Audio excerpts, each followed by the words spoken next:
আমাদের আমেরিকার বাড়িতে পৌষ সংক্রান্তি পালন করলাম, বানালাম 5 রকমের পিঠে। আর সবাইকে জানাই আমার তরফ থেকে শুভ পৌষ সংক্রান্তি। হাই, আমি আলো। আমার আরেকটি মিনি ব্লগে আপনাদের অনেক অনেক ওয়েলকাম। দেশের বাইরে আসার পরে সব পিঠের স্বাদ যেন ভুলেই গিয়েছি প্রায়। কিছুদিন আগে বানিয়েছিলাম কেনা চালের গুঁড়ো দিয়ে, একদম জঘন্য হয়েছিল খেতে। তাই এইবার আর রিস্ক না নিয়ে বাড়িতেই চাল গুঁড়ো করে নিয়েছি।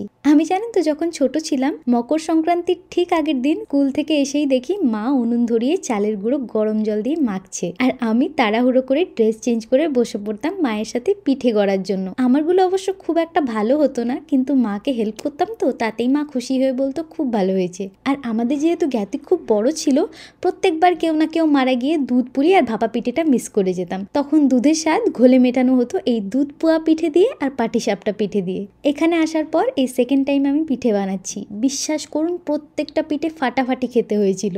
আর কেনা চালে একটা কিরকম গন্ধ হয়, এটাতে সেই গন্ধটাও ছিল না। ভাপা পিঠেগুলো একটু ফেটে গেছিল, কিন্তু খেতে দুর্দান্ত হয়েছিল সবকটা। এইবার বলুন তো, আপনাদের বাড়িতে কোন কোন পিঠেটা হলো, আর আপনাদের পছন্দের তালিকায় সব থেকে উপরে কোন পিঠেটা? তো এই তো ছিল আজকের shorts. Follow for more, by.